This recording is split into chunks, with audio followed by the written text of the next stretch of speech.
आज हम लोग देखेंगे मानवीय क्रिया और इस मानवीय क्रिया का मतलब क्या है, अर्थ क्या है और इसके प्रकार क्या है।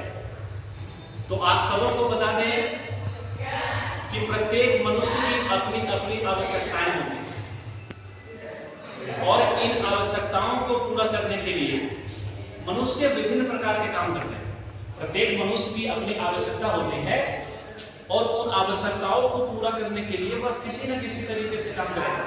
आप देखते होंगे कि आपके घरों में लोग काम करते हैं, उनका उद्देश्य क्या है कि अपने काम के बाद कुछ अर्न करना है, कुछ कमाना है, कुछ रुपए कमाने हैं, साधन कमाने हैं, जिसके द्वारा अपने परिवार के सदस्यों का भरण पोषण कर सके। तो जब तक आवश्यकता नहीं होगी मनुष्य कोई काम नहीं करता है। अगर आवश्यकताएं होंगी वही किसी न किसी तरीके से आपको काम कराने के लिए क्या करता है, प्रेरित करता है। आपकी आवश्यकताएं ही आपको काम करने के लिए प्रेरित करता है। तो प्रत्येक मनुष्य की आवश्यकताएं कहीं न कहीं उसे किसी न किसी तरीके से कोई काम करने के लिए प्रेरित करता है, उकसाता है। तो मनुष्य द्वारा अपनी आवश्यकता को पूर्ण करने के लिए जो भी किस प्रकार का काम किया जाए, जो भी किसी प्रकार का कार्य किया जाता है उसे क्या कहेंगे, मानवीय क्रिया। नाम से ही स्पष्ट है, मानवीय यानी मानव के द्वारा, मनुष्य के द्वारा किया जाने वाला कार्य मानवीय क्रिया है। ठीक है, कोई दिक्कत किसी को?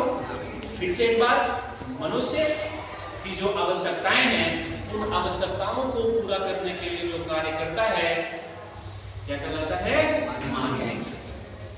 अब इस मानवीय क्रिया का जैसे उदाहरण मान लेते हैं, कोई बिजनेस करता है ना, कोई टीचर है पढ़ा रहे हैं, है ना, ठीक है, कोई व्यक्ति है किसी ऑफिस में काम करता है ना, ये सारे क्या हैं, मनुष्य के द्वारा किए जाने वाले कार्य हैं। इसलिए हम क्या कहेंगे, इसे मानवीय क्रिया है।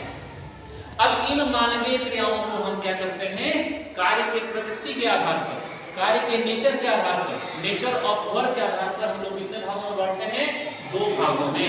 एक है आर्थिक क्रियाएं जिसको हम लोग क्या बोलते हैं, इकोनॉमिक एक्टिविटीज। एक है आर्थिक क्रियाएं जिसको बोलेंगे इकोनॉमिक एक्टिविटीज, और दूसरा क्या है, अनार्थिक क्रियाएं जिसको हम लोग क्या बोलते हैं, नॉन इकोनॉमिक एक्टिविटीज। जैसा कि नाम से ही स्पष्ट है, नाम से स्पष्ट है, आर्थिक क्रियाएं, आर्थिक क्रियाएं जो अर्थ के लिए किया जाए, जिसका संबंध धन कमाने से है, रुपये पैसे कमाने से है, ऐसे कार्यों को हम क्या कहेंगे, आर्थिक। जैसे इसको अगर हम परिभाषित करना चाहें तो कह सकते हैं कि मनुष्य के द्वारा की जाने वाली वैसी क्रियाएं जिसका उद्देश्य धन कमाना हो, अर्थ कमाना हो, रुपये कमाना हो, हम क्या कहेंगे, आर्थिक क्रिया। इसके विभिन्न स्वरूप हैं, व्यवसाय है, पेशा है, रोजगार है। इन सबों के माध्यम से आप क्या कर सकते हैं, अर्न कर सकते हैं, रुपये कमा सकते हैं, है ना। तो ऐसे सभी कार्यों को हम क्या कहेंगे, आर्थिक क्रिया। ऐसा काम जिसका उद्देश्य सिर्फ और सिर्फ धन ही कमाना है, लाभ कमाना है, कोई समाज सेवा नहीं। अगर समाज सेवा की बात होगी उसमें धन का कहीं कोई उद्देश्य नहीं होगा। तो वैसे काम जिसका उद्देश्य धन कमाना नहीं बल्कि समाज के जरूरतमंद लोगों की निःशुल्क सेवाएं करना है, निस्वार्थ सेवा करना है, ऐसे कामों को हम क्या कहेंगे, अनार्थिक या गैर आर्थिक क्रियाएं। जैसे उदाहरण के तौर पर निःशुल्क चिकित्सा सेवा, किसी को क्या करना है, पड़ा हुआ है, बीमार है, हम उसको जाकर के डॉक्टरी इलाज करा दें, कोई पैसा नहीं लेंगे, कोई रुपया नहीं लेंगे उससे।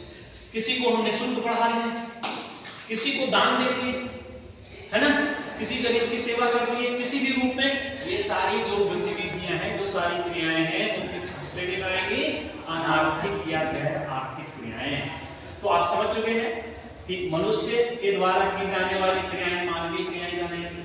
अब इन कामों को हम दो भागों में बांटते हैं, एक आर्थिक जिसका सीधा संबंध रुपये पैसे धन कमाने से, और अनार्थिक जिसका संबंध है रुपये पैसे से नहीं बल्कि किससे है, निःशुल्क समाज सेवा करना है, लोगों को, जरूरतमंद लोगों को सेवाएं देना है। ऐसी क्रियाएं अनार्थिक क्रियाओं की श्रेणी में।